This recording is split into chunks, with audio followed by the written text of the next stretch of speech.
Las leyendas y los encuentros paranormales nos conectan con lo desconocido, con historias que se transmiten de generación en generación y experiencias que desafían toda lógica. Desde figuras que aparecen en la oscuridad hasta susurros que parecen venir de otro mundo, estos relatos nos muestran que lo inexplicable está más cerca de lo que pensamos. Hoy te contaré historias aterradoras basadas en leyendas y encuentros paranormales que harán que mires con otros ojos esas historias que creías solo eran cuentos. La Dama del Puente. Vivía en un pequeño pueblo rodeado de montañas y ríos, un lugar que parecía atrapado en el tiempo, con sus calles empedradas y casas de tejas desgastadas. Era el tipo de lugar donde las leyendas se convertían en parte de la vida diaria, donde los viejos se sentaban en las esquinas a contar historias de fantasmas y maldiciones, y los niños crecían escuchándolas como advertencias. Entre todas esas historias, ninguna era más aterradora que la de la Dama del Puente.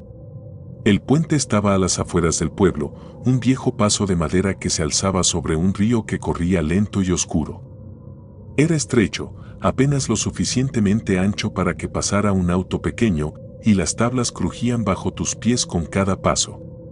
Aunque el puente seguía siendo funcional, la mayoría de la gente lo evitaba, especialmente después del anochecer.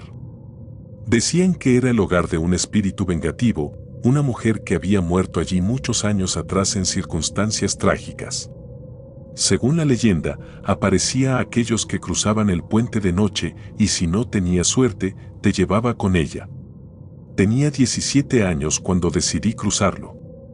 Lo hice por una mezcla de estupidez y desafío. Mis amigos y yo nos burlábamos de las historias, diciendo que eran solo cuentos para asustar a los niños. Pero esa noche, estaba solo. Había salido tarde de la casa de un amigo y tomé mi bicicleta para regresar a casa. Había dos rutas posibles, una que rodeaba el pueblo y otra que pasaba directamente por el puente. Era más rápido tomar el puente y aunque recordé las advertencias, me convencí de que no pasaría nada. El aire estaba frío y húmedo y la noche estaba en completo silencio, excepto por el sonido de las ruedas de mi bicicleta sobre el camino de grava. Cuando llegué al puente, me detuve un momento. El lugar tenía una sensación diferente de noche. El río bajo el puente parecía más oscuro, más profundo, y las sombras de los árboles se alargaban como si quisieran alcanzarme. Sacudí la cabeza y seguí pedaleando, diciéndome que no había nada de qué preocuparme. Estaba a mitad del puente cuando la vi. Era una figura delgada, vestida completamente de blanco, de pie en medio del camino. Su cabello era largo y oscuro, cayendo sobre su rostro, cubriendo sus rasgos. Me detuve de golpe, mi bicicleta tambaleándose bajo mí. Mi corazón comenzó a latir con fuerza, y por un momento, pensé que tal vez era alguien jugando una broma. Pero entonces, algo en el aire cambió. Un frío helado me envolvió, y el silencio se volvió tan pesado que casi podía oír mi propia respiración. «Hola», dije, mi voz temblando. Ella no respondió. Solo se quedó allí, inmóvil, con la cabeza ligeramente inclinada hacia un lado, como si estuviera estudiándome. Pensé en dar la vuelta y regresar por donde había venido, pero algo en mí me decía que no sería tan fácil. Decidí acercarme, apenas unos pasos, mientras sujetaba el manubrio de mi bicicleta con fuerza. Fue entonces cuando levantó la cabeza. Su rostro no era humano. Sus ojos eran dos huecos oscuros, profundos como pozos, y su piel estaba pálida, casi translúcida, como si no hubiera visto la luz en años. Su boca estaba torcida en una expresión que no podía descifrar, una mezcla de tristeza y furia. Mi bicicleta cayó al suelo, y en ese momento supe que había cometido un terrible error. Intenté retroceder, pero mis piernas no respondían. Entonces, de repente, ya no estaba frente a mí. Cuando giré la cabeza, estaba detrás de mí, tan cerca que podía sentir el frío que emanaba de su cuerpo. No podía moverme, no podía gritar. Todo lo que podía hacer era mirar mientras ella inclinaba la cabeza hacia mí. «¿Por qué estás aquí?», dijo con una voz suave, casi como un susurro. No podía responder. Todo mi cuerpo estaba paralizado por el miedo. Fue entonces cuando noté algo en su rostro. Su expresión cambió, sus rasgos se suavizaron y su boca dejó de temblar. Me miró de nuevo, como si estuviera viendo algo que no esperaba encontrar. «¿Te pareces a él?», murmuró. No entendía a qué se refería, pero sus palabras me desconcertaron. Luego habló de nuevo, esta vez con una voz más firme, casi autoritaria. «Te dejaré vivir. Pero vete. Y dile a todos que no crucen este puente nunca más». El frío desapareció de golpe y cuando finalmente pude moverme, recogí mi bicicleta y corrí, sin mirar atrás. No me detuve hasta que llegué a casa, jadeando y temblando. Esa noche, no dormí. Cada vez que cerraba los ojos, veía su rostro, esos ojos huecos y esa sonrisa torcida. Al día siguiente, conté lo que había pasado a mis amigos. Algunos se rieron, diciendo que debía estar imaginando cosas, pero otros parecían más serios. Uno de ellos, Mario, decidió que quería comprobarlo por sí mismo. Junto con otros dos, planearon ir al puente esa misma noche, desafiando lo que les había dicho. Intenté detenerlos, decirles que no lo hicieran, pero no me escucharon. Al día siguiente, amanecieron muertos. Sus cuerpos colgaban del puente, balanceándose suavemente sobre el río. Nadie supo cómo llegaron allí, ni por qué lo hicieron, pero yo lo sabía. Fue ella. Fue la dama del puente, cumpliendo con su advertencia. Desde entonces, he evitado ese lugar, pero cada vez que paso cerca, siento que ella me observa, esperando. No he vuelto a cruzar ese puente, ni de día ni de noche, y nunca dejaré de advertir a otros que hagan lo mismo. Porque sé que si vuelvo, esta vez no tendré tanta suerte.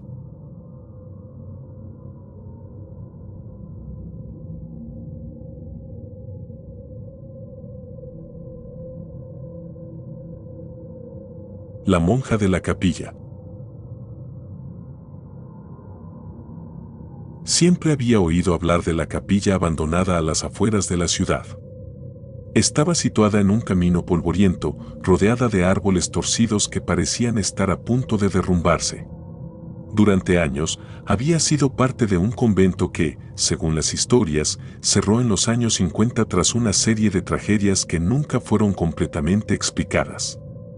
Algunos decían que las monjas se volvieron locas, que una de ellas había cometido un acto atroz dentro de la capilla y que desde entonces el lugar había quedado maldito. Aunque esas historias siempre me parecieron exageradas, no podía negar que había algo inquietante en el lugar. Una noche, por supuesto, decidí comprobarlo por mí mismo. Era un sábado por la noche y un grupo de amigos y yo estábamos buscando algo que hacer. En algún punto de la conversación, alguien mencionó la capilla y, por supuesto, todos decidimos que sería divertido ir a explorarla. Éramos 5, yo, mi mejor amigo Andrés, Marta, Laura y Diego. Nos armamos con linternas y nuestras cámaras de teléfono, pensando que solo sería una pequeña aventura para reírnos de nuestras propias paranoias. Llegamos al lugar alrededor de las 10 de la noche. La capilla era más pequeña de lo que imaginaba, pero su presencia era intimidante. Las paredes estaban cubiertas de grietas y enredaderas y el techo parecía a punto de colapsar. Las ventanas, aunque en su mayoría estaban rotas, seguían reflejando la luz de nuestras linternas, creando sombras que se movían como si estuvieran vivas. La puerta principal estaba entreabierta y un ligero chirrido resonó cuando Andrés la empujó para abrirla más. El interior era aún más inquietante. Los bancos estaban desordenados, algunos volcados, y el aire olía a humedad y a algo más, algo que no podía identificar. Había restos de velas derretidas en el suelo y las paredes estaban decoradas con imágenes de santos que parecían mirarnos fijamente, juzgándonos por nuestra presencia. Al fondo, el altar todavía estaba allí, con una cruz enorme y un púlpito de madera que parecía a punto de colapsar. Nos movimos lentamente, explorando el lugar en silencio, como si algo dentro de nosotros supiera que no debíamos hacer ruido. Diego intentó hacer una broma, pero su voz sonó fuera de lugar, como si el espacio mismo lo estuviera silenciando. Fue entonces cuando la vimos. Estaba arrodillada frente al altar, con las manos juntas en posición de oración. Era una monja, con el hábito negro que parecía desgastado por los años. Su presencia era tan inesperada que ninguno de nosotros pudo reaccionar al principio. Pensamos que tal vez alguien nos estaba jugando una broma, algún otro grupo de exploradores que había llegado antes que nosotros. Pero algo no estaba bien. Andrés, siempre el más valiente del grupo, dio un paso adelante y alumbró con su linterna hacia ella. «Hola», dijo con voz temblorosa. La monja no se movió. Seguía rezando, como si no hubiera notado nuestra presencia. Fue entonces cuando nos acercamos un poco más y vimos su rostro. O lo que quedaba de él. Su piel estaba cubierta de cicatrices profundas y de algunas aún goteaba sangre fresca. Sus ojos eran dos agujeros oscuros que parecían absorber toda la luz de nuestras linternas. Cuando se giró hacia nosotros, su boca se abrió en un grito que no era humano. Era un sonido gutural, profundo, que resonó en todo el lugar, como si viniera de las mismas entrañas de la capilla. Marta gritó, y todos dimos un paso atrás, aterrados. Entonces, la monja comenzó a levantarse, pero no de una manera normal. Su cuerpo flotó en el aire, como si las leyes de la gravedad no aplicaran para ella. Su hábito se agitaba, aunque no había viento, y su rostro desfigurado se inclinó hacia nosotros. En ese momento, supimos que no era una broma. Esto era algo real, algo que no debería existir. «Corran», grité, y todos salimos corriendo hacia la parte trasera de la capilla, tratando de alejarnos de esa cosa. Pero ella nos seguía. No caminaba, no corría, simplemente flotaba hacia nosotros, y cada vez que girábamos la cabeza, estaba más cerca. La risa comenzó entonces, una risa grave, inhumana, que parecía venir de todas partes. Era como si la capilla entera se burlara de nosotros. Nos escondimos detrás de unas viejas sillas de madera que estaban apiladas en una esquina, tratando de no hacer ruido. Andrés estaba respirando tan fuerte que tuve que taparle la boca para que no nos delatara. Pero entonces, la voz de la monja llenó el lugar. «Sé que están ahí», dijo, con una voz que no debería salir de ningún ser vivo. Laura comenzó a llorar en silencio, y Marta tomó nuestras manos, comenzando a rezar en un murmullo apenas audible. Yo no era creyente, pero en ese momento, me aferré a las palabras de esa oración como si fueran lo único que podía salvarnos. La risa de la monja se volvió más fuerte, más intensa, hasta que pareció llenar cada rincón de la capilla. De repente, el silencio. Abrí los ojos, esperando lo peor, pero no había nada. La monja había desaparecido. Nos quedamos allí un momento, temblando, sin saber qué hacer. Finalmente, Andrés se levantó y nos hizo una señal para que lo siguiéramos.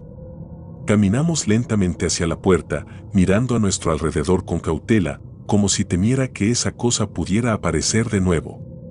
Cuando salimos al aire libre, sentí que podía respirar de nuevo. Nos subimos al auto y nos alejamos de allí lo más rápido que pudimos, sin decir una palabra. Todos estábamos demasiado asustados para hablar. Esa noche, ninguno de nosotros pudo dormir. Cada vez que cerraba los ojos, veía su rostro desfigurado, escuchaba su risa, sentía su presencia. Nunca regresamos a esa capilla, y hasta el día de hoy, no sé qué era lo que vimos. Pero una cosa es segura, hay lugares en este mundo que no están vacíos, lugares donde algo oscuro y antiguo sigue acechando, esperando a que alguien sea lo suficientemente tonto como para entrar. Y aunque escapamos esa noche, no puedo evitar sentir que algo de esa capilla se vino con nosotros, algo que todavía me observa en los rincones más oscuros de mi mente.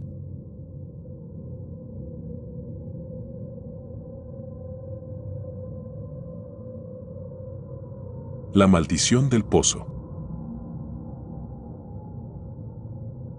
Cuando era niño, mi pueblo estaba lleno de leyendas, historias que los ancianos contaban para mantenernos alejados de ciertos lugares. Algunos hablaban de apariciones en los campos, otros de figuras oscuras que vagaban por los caminos a medianoche. Pero ninguna historia me aterrorizaba más que la del pozo maldito. Era un lugar que, según decían, había cobrado más de una vida a lo largo de los años.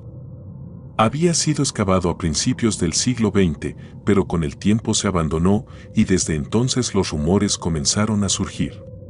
Cualquier persona que se acercara demasiado, según los relatos, oiría un lamento que lo atraería hacia el agua, y si llegaba a mirar dentro, nunca saldría. Para nosotros, los niños, el pozo era una mezcla de fascinación y terror.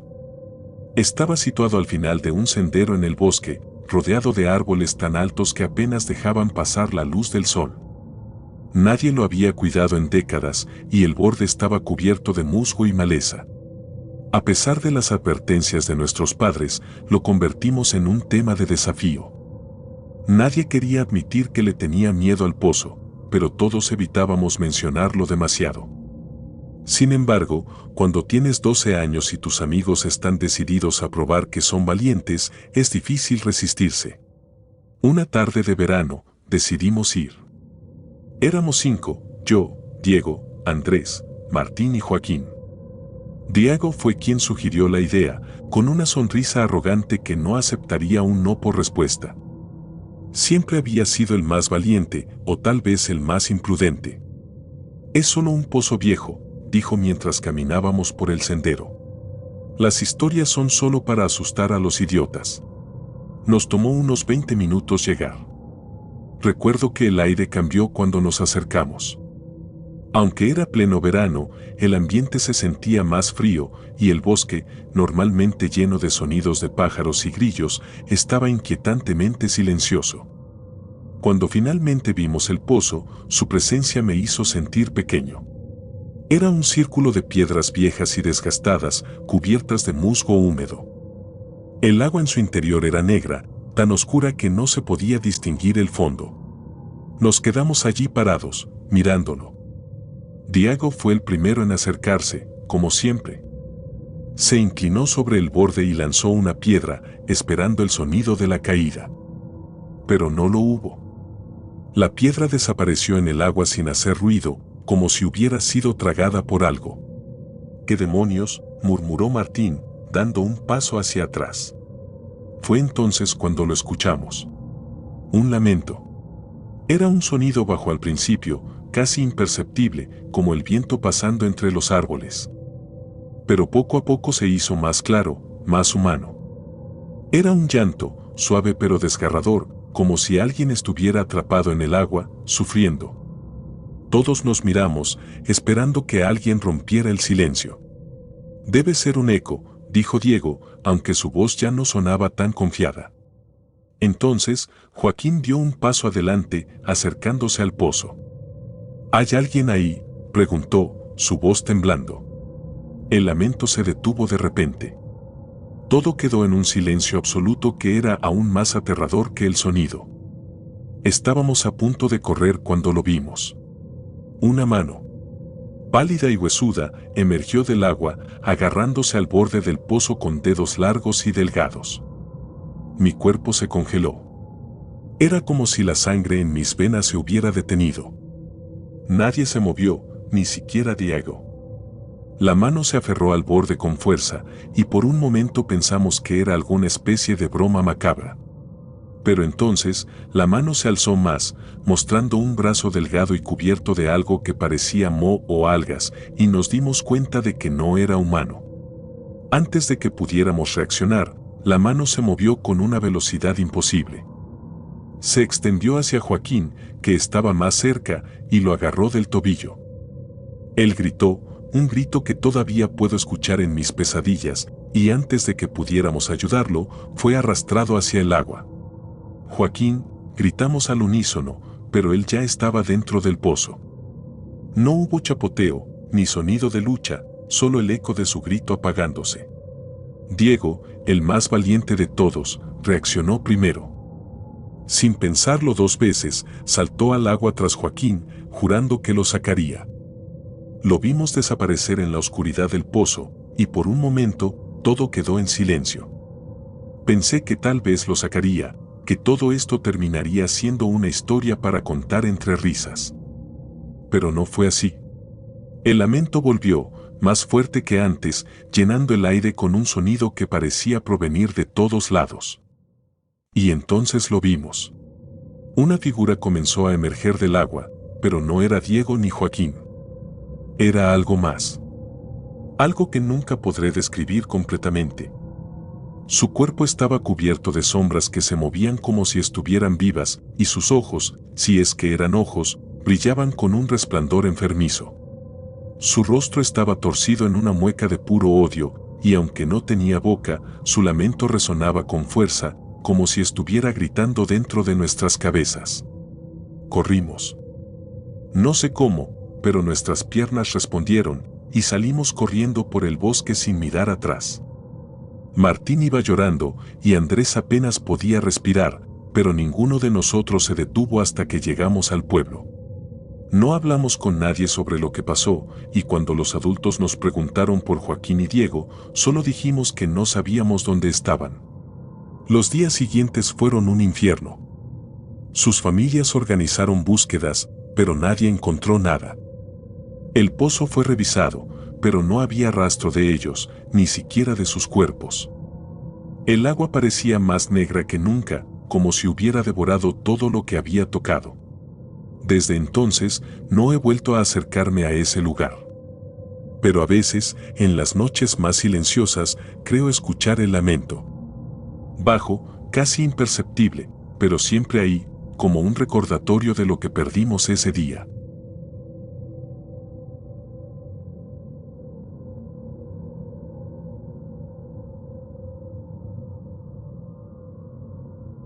El espíritu en el espejo. Siempre he sido escéptico respecto a las historias de fantasmas, demonios y maldiciones. Pero lo que ocurrió cuando tenía 15 años cambió mi perspectiva para siempre. Fue una experiencia que aún hoy, más de una década después, me cuesta revivir sin sentir que algo frío y pesado se instala en mi pecho. No sé si fue una coincidencia, si nuestras mentes jóvenes jugaron con algo que no entendíamos, o si realmente despertamos a algo que nunca debimos llamar. Pero lo que ocurrió aquella noche en el ático de la casa de mi abuela dejó cicatrices en mi mente y en mi alma. Todo comenzó durante las vacaciones de verano. Mis padres habían decidido que pasaríamos un mes en casa de mi abuela, una vieja casa familiar en las afueras de un pequeño pueblo. Era una construcción antigua, con techos altos, pisos de madera que crujían con cada paso y un enorme ático lleno de cosas acumuladas a lo largo de los años. Mi prima Ana, que tenía mi misma edad, también se quedaba allí, y solíamos pasar las tardes explorando la casa, inventando historias y buscando cualquier cosa para entretenernos. Era un verano normal, hasta que encontramos el espejo. Fue un día caluroso y aburrido. Habíamos subido al ático en busca de juguetes viejos o algo interesante que pudiéramos usar para pasar el rato. Entre cajas llenas de ropa polvorienta, álbumes de fotos y libros antiguos, encontramos un espejo apoyado contra la pared. Era grande, con un marco de madera tallada que parecía muy viejo, cubierto de una fina capa de polvo que opacaba el reflejo.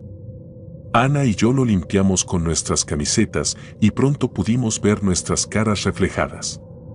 Había algo inquietante en él, algo que no pude identificar en ese momento pero que ahora, mirando hacia atrás, me pone los pelos de punta. Parece un espejo de película de terror, dijo Ana, con una sonrisa traviesa. Yo me reí, aunque algo en mí no encontraba gracioso el comentario. Deberíamos intentar invocar algo, añadió. Ana era siempre la que tenía las ideas más locas y aunque sabía que no era buena idea, no quise parecer cobarde. Así que acepté. Decidimos hacer lo que habíamos visto en alguna película, apagar las luces y mirar fijamente al espejo mientras decíamos frases al azar, algo que sonara a un ritual improvisado. Encendimos una vela que encontramos en una caja y la colocamos frente al espejo, apagando la bombilla del ático para que la única luz fuera la de la llama. Al principio, todo fue una tontería. Ana empezó a decir cosas como, espíritu del espejo, muéstranos un signo. Yo me burlé de ella, imitándola con una voz grave y teatral. Nos reímos, pero mientras lo hacíamos, algo cambió. El aire en el ático, que antes estaba caluroso y denso, se volvió frío, casi helado. La llama de la vela comenzó a parpadear, aunque no había corrientes de aire. Ana dejó de reírse y me miró, su expresión completamente seria. ¿Lo sientes?, me preguntó en un susurro. Asentí, tratando de no mostrar el miedo que empezaba a crecer en mi interior. Decidimos seguir, aunque ahora lo hacíamos con menos entusiasmo y más cautela. Repetimos las mismas frases, esta vez en voz baja, casi como si no quisiéramos que nadie nos escuchara. Fue entonces cuando ocurrió. Al principio pensé que era mi imaginación. Algo en el espejo, justo detrás de nuestros reflejos, parecía moverse. Parpadeé, tratando de enfocar mi vista, pero no desaparecía. Ana también lo notó. ¿Viste eso?, dijo en un susurro, señalando el espejo sin apartar la mirada. Mi corazón comenzó a latir con fuerza. Miramos fijamente y lo vimos claramente. Detrás de nuestras imágenes, en el reflejo, había un rostro. Pero no era el nuestro. Era una cara completamente diferente, pálida, con la piel rota y cubierta de lo que parecía sangre seca. Los ojos, hundidos y oscuros, nos miraban fijamente, como si pudiera ver directamente dentro de nosotros. La boca estaba torcida en una sonrisa maliciosa, mostrando dientes afilados y desiguales. Nos quedamos congelados, incapaces de apartar la mirada. Fue entonces cuando el rostro comenzó a moverse, acercándose más al cristal, como si quisiera atravesarlo. Ana gritó y retrocedió, golpeando la vela y apagándola. El ático quedó sumido en la oscuridad total, y en ese instante, escuchamos un sonido que nunca olvidaré, un susurro grave, casi un gruñido, que parecía provenir del espejo. «Estoy aquí», dijo la voz, retumbando en el silencio. El miedo me paralizó por completo. Sentía que mi cuerpo no respondía, que algo invisible me mantenía clavado en el lugar. Ana empezó a llorar, murmurando oraciones mientras buscaba desesperadamente la linterna que habíamos llevado. Cuando finalmente la encendió, apuntó hacia el espejo. No había nada. Nuestro reflejo había vuelto a la normalidad, pero sabíamos que algo estaba mal. «Tenemos que romperlo», dije, con la voz temblorosa. Ana no discutió. Encontré una vieja lámpara de metal entre las cajas y la usé para golpear el espejo con todas mis fuerzas. El cristal se rompió en 1000 pedazos y el ruido resonó en el ático como un trueno. Pero mientras los fragmentos caían al suelo, pude ver, por una fracción de segundo, el rostro sangriento todavía allí, sonriendo, como si estuviera satisfecho. Salimos corriendo del ático, dejando todo atrás. Esa noche, no dormimos. Cada vez que cerraba los ojos, veía el rostro, esa mirada penetrante que parecía prometer algo terrible. Durante semanas, el miedo me acompañó, y Ana y yo prometimos no volver a hablar de lo que había sucedido. Pero las cosas no terminaron ahí. Desde esa noche, sentí que algo me seguía.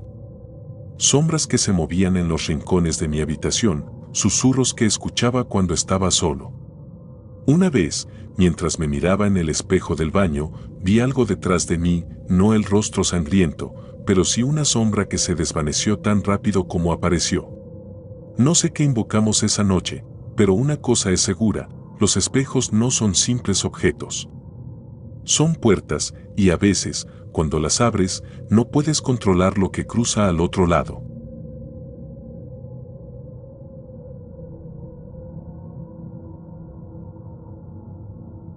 El Silbón.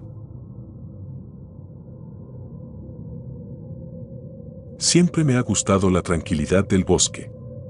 Hay algo en estar rodeado de árboles, lejos de las luces y el ruido de la ciudad, que me hace sentir en paz. En 2016, decidí tomarme un fin de semana para acampar solo en un bosque remoto. Era un lugar que había visitado antes, pero nunca por mi cuenta.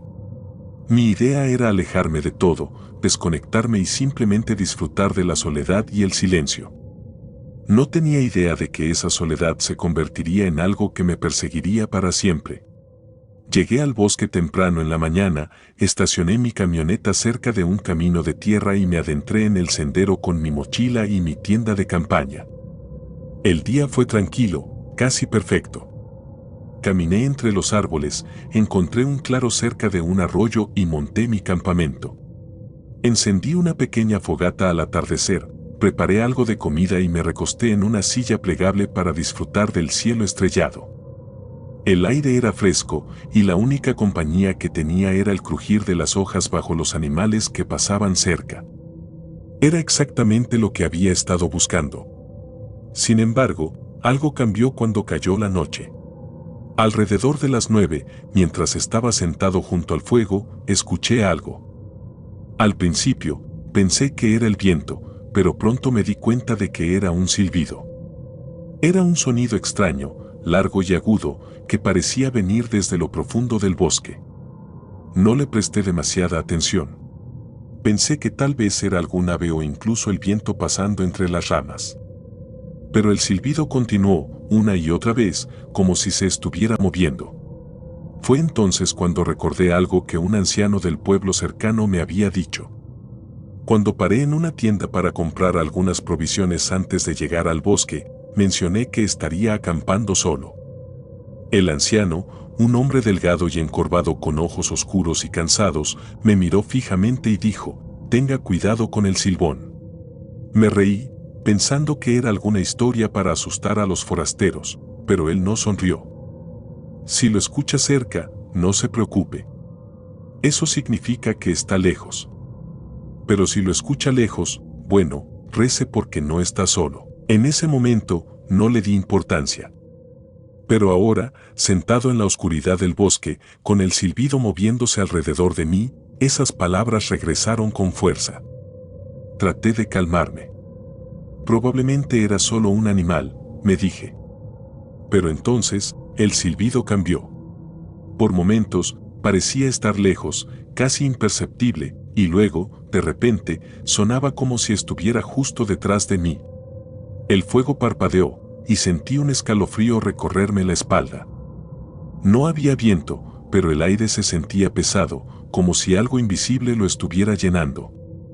Me puse de pie, sujetando una linterna en una mano y un cuchillo en la otra. Miré alrededor del campamento, iluminando los árboles cercanos, pero no vi nada. Sin embargo, el silbido seguía allí, rodeándome, cambiando de lugar como si jugara conmigo. Traté de convencerme de que todo estaba en mi cabeza, que era el cansancio, la sugestión. Pero cuando el silbido sonó nuevamente, esta vez más fuerte que nunca, sentí que mi corazón se detenía. No era solo un sonido. Había algo en él, algo que no podía explicar, algo que se sentía mal. Decidí que ya era suficiente. Apagué el fuego rápidamente, guardé mis cosas como pude y me metí en la tienda de campaña, cerrando la cremallera con manos temblorosas. Me tumbé en mi saco de dormir, con la linterna encendida y el cuchillo al alcance. Pero el silbido no se detuvo. Ahora sonaba lejano, como si estuviera en las profundidades del bosque, y luego, sin aviso, volvía a sonar tan cerca que juraría que podía sentir el aire moverse. Fue entonces cuando escuché pasos. Eran lentos, pesados, como si algo grande estuviera caminando alrededor de mi tienda. Se detuvieron justo frente a la entrada. Mi respiración se detuvo y el silencio era tan profundo que podía escuchar los latidos de mi corazón retumbando en mis oídos. «¿Quién está ahí?», murmuré, sabiendo que no tendría respuesta. El silbido sonó de nuevo, esta vez tan fuerte que parecía llenar todo el espacio a mi alrededor. Y luego, una voz, baja y gutural, que apenas era un susurro, «No es tu noche, aún». No sé cómo, pero reuní el valor suficiente para salir de la tienda. La linterna temblaba en mi mano mientras iluminaba los árboles, el suelo, buscando algo, cualquier cosa. Pero no había nadie. Todo estaba inmóvil, el bosque más silencioso que nunca. Pero cuando giré hacia la tienda, lo vi. Había una figura alta y delgada, con ropas desgastadas que colgaban de su cuerpo como si fueran demasiado grandes para él. Su rostro estaba cubierto por una sombra que la linterna no podía penetrar, pero sus ojos eran dos puntos brillantes, como brasas encendidas, que me miraban fijamente. En una mano llevaba un saco y en la otra unas cadenas que arrastraban por el suelo. El silbido volvió, pero esta vez no venía de ninguna parte. Venía de él. No recuerdo cómo salí de ahí. Mi memoria es un borrón de gritos, ramas rompiéndose bajo mis pies y el sonido de mi propia respiración mientras corría hacia mi camioneta. Solo sé que llegué al vehículo y me alejé tan rápido como pude, dejando mi tienda y todo lo demás atrás. No miré por el retrovisor. No quería saber si me seguía. Cuando finalmente llegué al pueblo, el anciano estaba parado frente a la tienda, como si me hubiera estado esperando. Bajé del auto, temblando, y traté de explicarle lo que había visto. Pero él solo asintió, como si ya supiera. Te dejó ir, dijo. Pero no todos tienen esa suerte. Desde esa noche, no he vuelto al bosque. Y cada vez que escucho un silbido, no importa dónde esté, siento que algo me observa desde la distancia, esperando.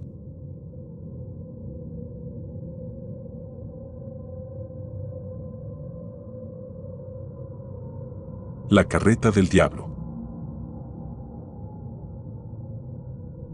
Nunca pensé que algo tan antiguo y enterrado en las historias de mi pueblo pudiera convertirse en una experiencia real, algo que aún hoy me cuesta describir sin sentir un escalofrío recorrer mi espalda. Fue en el año 2015 cuando supe que hay cosas en este mundo que no pueden explicarse, cosas que se esconden en las sombras y que parecen acechar, esperando el momento adecuado para recordarnos que existen. Todo comenzó con mi madre. Siempre había sido una mujer escéptica, práctica, alguien que se burlaba de las historias de fantasmas y leyendas que escuchábamos de niños. Pero esa noche, cuando me contó lo que había oído, su voz temblaba ligeramente, algo que nunca antes había notado en ella. Fue una noche común, tranquila, o al menos eso parecía. Estábamos viendo televisión cuando, de repente, mi madre apagó el televisor y me miró con una seriedad que no le conocía. ¿Escuchaste eso?, me preguntó, bajando la voz. Yo no había oído nada. Negué con la cabeza, confundido. Pero ella insistió, diciendo que había oído el sonido de una carreta. Algo antiguo, pesado, que rechinaba como si las ruedas estuvieran hechas de hierro oxidado. La calle frente a nuestra casa estaba completamente desierta. Era un vecindario tranquilo, con casas separadas por grandes jardines, el tipo de lugar donde rara vez pasaba algo fuera de lo común. Pero mi madre juraba que había oído la carreta. Dicen que si la escuchas, alguien cercano va a morir, me dijo, en un susurro casi inaudible. Me reí, tratando de quitarle importancia. Son solo cuentos, le respondí. Pero ella no sonrió.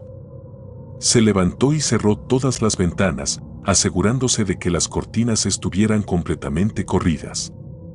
Esa noche, mi madre no salió al patio como solía hacerlo antes de dormir, y tampoco me dejó salir. Dijo que era mejor no tentar a la suerte. A mí me parecía ridículo, pero la dejé tranquila. Quizás solo había oído algún ruido extraño y su imaginación había hecho el resto. No pensé mucho en eso hasta unos días después, cuando el vecino de al lado murió. Era un hombre de unos 50 años, fuerte y saludable, alguien que pasaba cada mañana trotando frente a nuestra casa. No había mostrado señales de enfermedad ni había tenido accidentes. Simplemente lo encontraron muerto en su cama. Los médicos dijeron que había sido un infarto, pero algo en esa muerte repentina nos dejó a todos inquietos. Mi madre estaba aterrada. Aunque no lo admitía abiertamente, sabía que estaba relacionando lo que había escuchado con la muerte del vecino. Yo, Por otro lado, seguía pensando que todo era una coincidencia, una de esas cosas extrañas que a veces suceden sin explicación. Pero la idea de la carreta del diablo seguía rondando mi cabeza y una parte de mí, por muy escéptica que fuera, no podía evitar sentir cierta curiosidad. Fue esa misma curiosidad la que me llevó a salir una noche. Mi madre siempre me decía que no saliera a fumar al patio después de las 10, pero esa noche en particular, alrededor de la medianoche, sentí una necesidad casi infantil de desafiar la superstición. Tal vez era el aburrimiento, o tal vez era mi manera de demostrarme que no había nada que temer. Así que salí, con un cigarrillo en la mano, y me senté en el viejo banco de madera frente a la casa. El aire estaba fresco, tranquilo, y no se escuchaba más que el canto ocasional de un grillo. Me quedé allí un rato, disfrutando de la calma y la oscuridad, convencido de que todo lo que mi madre había oído era fruto de su imaginación. Estaba a punto de apagar el cigarrillo cuando lo escuché. Un crujido, profundo y constante, como si algo pesado estuviera moviéndose por la calle. Al principio pensé que era un carro, pero el sonido no era metálico. Era más antiguo, más primitivo, como madera quejándose bajo un peso inmenso. El rechinar de las ruedas se acercaba lentamente, acompañado por un silencio absoluto que ahora me parecía antinatural. No pude moverme. Mi cuerpo estaba congelado, como si supiera algo que mi mente todavía no podía procesar. Entonces lo vi. Apareció al final de la calle, emergiendo de las sombras como una pesadilla hecha realidad. Era una carreta, antigua y destartalada, con ruedas de madera que parecían a punto de desmoronarse. La tiraba un caballo negro, flaco y de ojos brillantes que parecían dos brasas encendidas. Pero lo que realmente me paralizó fue la figura que la conducía. Era un hombre, o al menos algo que tenía forma humana. Estaba envuelto en una capa oscura que parecía moverse por sí sola, incluso aunque no había viento. Su rostro era inexistente. No había rasgos, solo una superficie vacía, lisa, que reflejaba la luz tenue de la luna. La carreta pasó frente a mi casa, despacio, como si estuviera buscando algo. Cuando llegó justo frente a mí, se detuvo. La figura giró su rostro vacío hacia mí, y aunque no tenía ojos, sentí su mirada como una quemadura en mi piel. «No te toca a ti», dijo con una voz baja y profunda, como si viniera desde el fondo de un abismo. Entonces, la carreta siguió avanzando, deslizándose por la calle hasta desaparecer en la oscuridad. Me quedé sentado en el banco, temblando, incapaz de moverme o pensar. Cuando finalmente reuní fuerzas, corrí de regreso a la casa y cerré la puerta de golpe. Mi madre me miró desde el sofá, alarmada. Quise contarle lo que había visto, pero las palabras no salían. Solo pude sentarme junto a ella, tratando de convencerme de que no estaba loco. Esa misma noche, algo más sucedió. Nuestro perro, Max, un pastor alemán lleno de energía, murió. Estaba perfectamente bien esa mañana, pero lo encontramos sin vida en su cama, con una expresión que nunca olvidaré. Su cuerpo estaba frío, y aunque no había señales de violencia, parecía como si algo hubiera drenado toda su vida de golpe. Mi madre estaba devastada, pero yo no podía dejar de pensar en la carreta. ¿Era eso lo que había venido a buscar? ¿Había cambiado de objetivo cuando me vio afuera? Nunca lo sabré, pero desde esa noche, no puedo dejar de sentir que algo quedó conmigo. A veces, en las noches más silenciosas, creo escuchar el crujir de ruedas en la distancia, como un recordatorio de que todavía estoy aquí y de que tal vez, algún día, la carreta vuelva a pasar y esta vez, tal vez sea mi turno.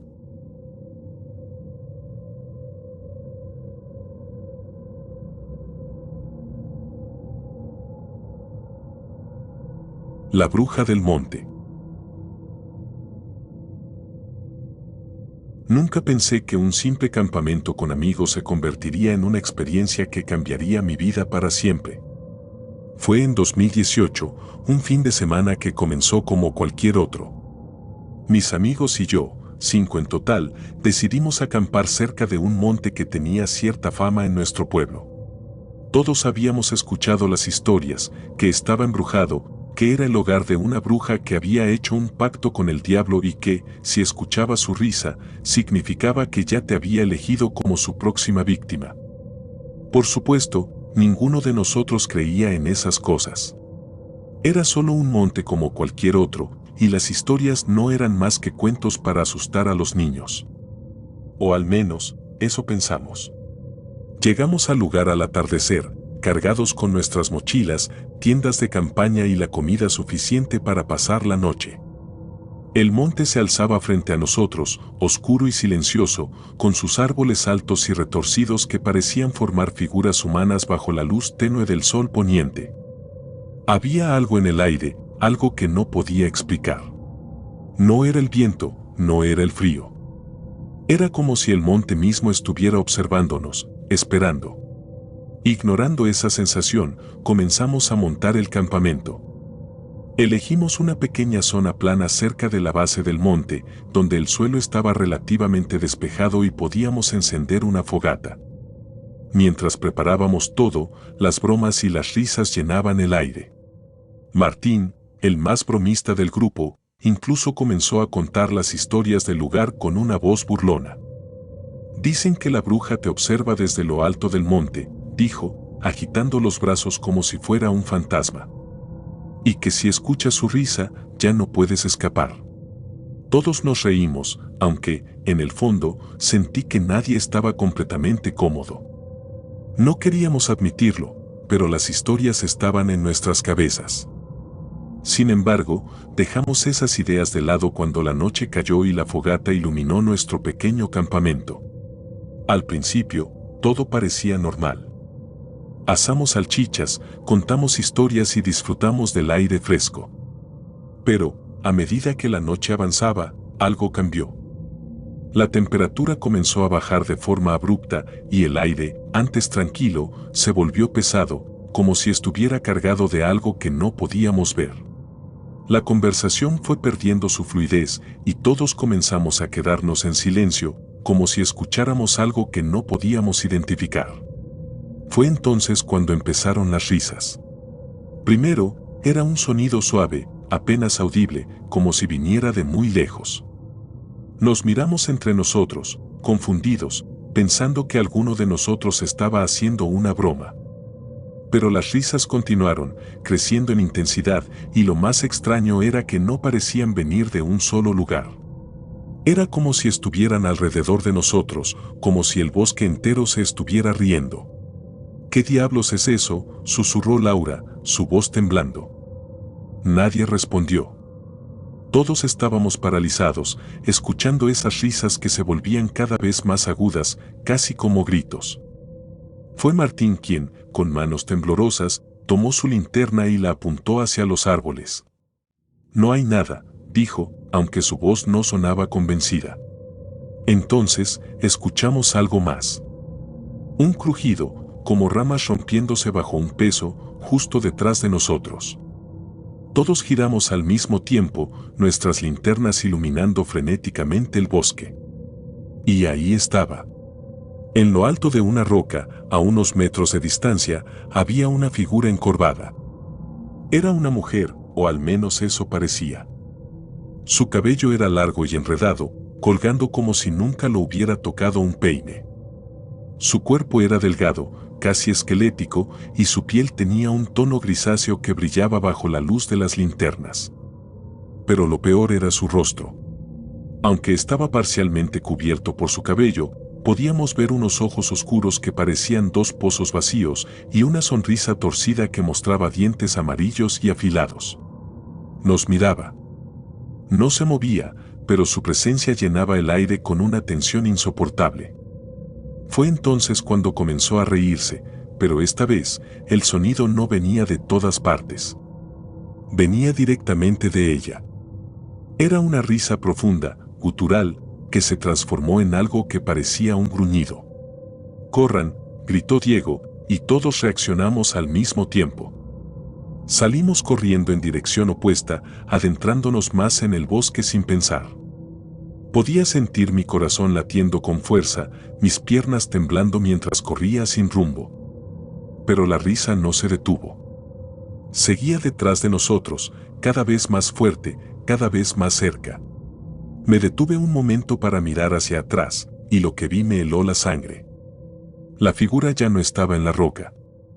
Estaba en el suelo, corriendo hacia nosotros con movimientos antinaturales, como si sus extremidades estuvieran dobladas en ángulos imposibles. Su velocidad era inhumana, y su risa se había convertido en un grito agudo que hacía eco en mi cabeza. «No se detengan», gritó Martín, pero Laura tropezó y cayó al suelo. Diego y yo nos detuvimos para ayudarla, mientras los demás seguían corriendo. La levantamos lo más rápido que pudimos, pero cuando miré hacia el monte, la figura ya no estaba allí. Había desaparecido. Sin decir una palabra, seguimos corriendo hasta que encontramos el campamento.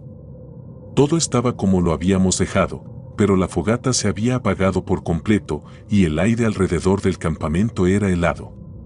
Rápidamente recogimos nuestras cosas, dejando atrás todo lo que no podíamos cargar, y salimos de allí tan rápido como nuestras piernas nos lo permitieron.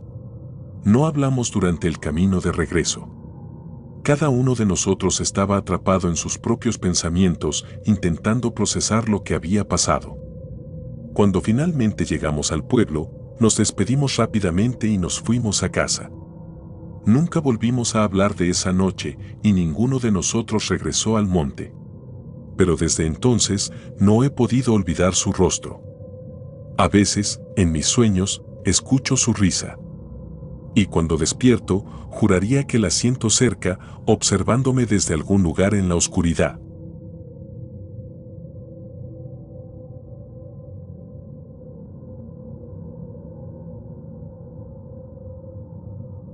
El hombre de las cadenas.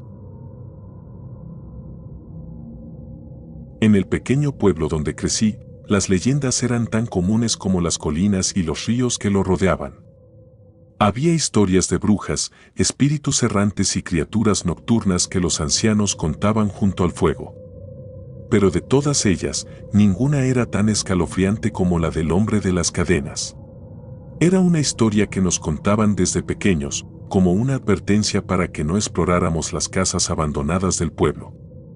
Sin embargo, siendo adolescentes, esas advertencias solo alimentaban nuestra curiosidad. Decían que hace mucho tiempo, en una vieja casona al final de una calle que casi nadie frecuentaba, vivía una familia adinerada. Tenían un hijo, pero algo en él no estaba bien. Según los rumores, era violento, impredecible y a menudo atacaba a quienes lo rodeaban. Después de años de intentar controlarlo, sus propios padres tomaron una decisión aterradora: lo encadenaron en el sótano de la casa para que no pudiera salir. Lo dejaron allí, alimentándolo solo lo suficiente para que no muriera, hasta que, finalmente, lo hizo. Nadie sabe si murió de hambre, de soledad o si algo peor le sucedió en ese sótano oscuro y frío. Lo que sí sabíamos era lo que decían después: su espíritu seguía atado a ese lugar, arrastrando las cadenas que una vez lo condenaron. Yo nunca había creído en esas cosas. Siempre pensé que eran cuentos para asustar a los niños o para mantenernos alejados de los peligros reales, como el moho o los pisos podridos de las casas abandonadas. Pero todo cambió la noche en que decidimos entrar a la casona. Éramos 5, yo, mi mejor amigo Samuel, y 3 chicas, Ana, Claudia y Laura. Teníamos 16 años, esa edad en la que te crees invencible y donde el miedo se siente más como un reto que como una advertencia. Fue idea de Samuel. Siempre tenía esa necesidad de probarse a sí mismo, de ser el más valiente del grupo. Cuando sugirió explorar la casona una noche de viernes, ninguno de nosotros quiso parecer cobarde, así que aceptamos. Llegamos alrededor de las 10 de la noche. La casa era enorme, con muros de piedra desgastados y ventanas rotas que parecían ojos vacíos observándonos. La puerta principal estaba cerrada, pero Samuel encontró una ventana por la que pudimos colarnos. Adentro, el aire era pesado, cargado de polvo y un olor rancio que se sentía pegajoso en la garganta. Las paredes estaban cubiertas de moho, y los muebles rotos yacen esparcidos por las habitaciones, como si alguien hubiera intentado destruir todo antes de marcharse. Caminamos en silencio por los pasillos oscuros, nuestras linternas iluminando fragmentos del lugar, un cuadro torcido aquí, un juguete viejo y sucio allá. La casa estaba completamente en silencio, excepto por el crujido de nuestras pisadas sobre el suelo de madera. Intentábamos bromear para calmar los nervios, pero las risas se sentían fuera de lugar, como si algo en el aire nos pidiera que nos calláramos. Fue entonces cuando lo escuchamos por primera vez. El sonido de cadenas. Era leve al principio, como si estuviera lejos, pero lo suficientemente claro como para que todos nos detuviéramos al mismo tiempo. Samuel giró la cabeza hacia mí y aunque intentó sonreír, pude ver el miedo en sus ojos. Seguramente es el viento, dijo, tratando de sonar despreocupado. Nadie le respondió. El sonido se hizo más fuerte. Ahora era inconfundible, cadenas arrastrándose sobre el suelo, acercándose lentamente. Parecían venir de abajo, del sótano. Vamos a ver, dijo Samuel, aunque su voz temblaba ligeramente. Protesté, al igual que las chicas, pero él insistió. No quería admitirlo en ese momento, pero yo también tenía curiosidad. Así que, contra mi mejor juicio, lo seguimos. Encontramos la puerta del sótano al final de un pasillo. Era una puerta pesada, de madera vieja, con una cerradura oxidada que se veía como si no hubiera sido abierta en años. Samuel la empujó con fuerza y el chirrido de las bisagras resonó por toda la casa, haciéndonos estremecer. Las escaleras al sótano eran estrechas y empinadas y el aire allí abajo era aún más denso, casi irrespirable. Bajamos lentamente, nuestras linternas temblando en nuestras manos. Cuando llegamos al fondo, lo vimos. El sótano era pequeño, con paredes de piedra y un suelo de tierra compactada. En el centro de la habitación, colgando de una viga del techo, había cadenas. Eran gruesas y oxidadas y parecían haber estado allí durante décadas. Ninguno de nosotros dijo una palabra. El aire estaba tan frío que podía ver mi aliento y el silencio era tan absoluto que podía escuchar el latido de mi corazón. De repente, las cadenas se movieron. No había viento. No había nadie cerca de ellas. Pero se movieron lentamente al principio, como si algo invisible las estuviera tocando. Luego, comenzaron a sacudirse violentamente, golpeando la viga y haciendo un ruido ensordecedor que nos hizo retroceder. Fue entonces cuando lo vimos. Una sombra. Era alta y encorvada, con una forma apenas humana. Estaba al fondo del sótano, inmóvil, pero era imposible ignorarla. Sus ojos brillaban con un tenue resplandor rojo, y aunque no tenía boca visible, sentí como si estuviera gritando dentro de mi cabeza. «Corran», susurró Ana, rompiendo el hechizo que nos tenía paralizados. Salimos disparados de allí, subiendo las escaleras a toda prisa. Pero mientras corríamos, el sonido de las cadenas nos seguía, más fuerte, más cercano. Sentí como si algo estuviera justo detrás de mí, como si pudiera sentir el peso de su presencia. No me atreví a mirar atrás. Cuando finalmente salimos de la casa, nos detuvimos solo lo suficiente para recuperar el aliento antes de correr hasta nuestras casas. Ninguno de nosotros habló esa noche. No había nada que decir. Todos sabíamos lo que habíamos visto. Desde entonces, no he vuelto a esa casa. Ninguno de nosotros lo ha hecho. Pero a veces, cuando estoy solo en mi habitación por la noche, creo escuchar el sonido de cadenas en la distancia, como un recordatorio de que lo que vimos esa noche no era solo una leyenda. Y aunque intento convencerme de que todo fue nuestra imaginación, una parte de mí sabe que eso no es cierto. Porque hay cosas que no puedes imaginar, cosas que te dejan una marca que nunca desaparece.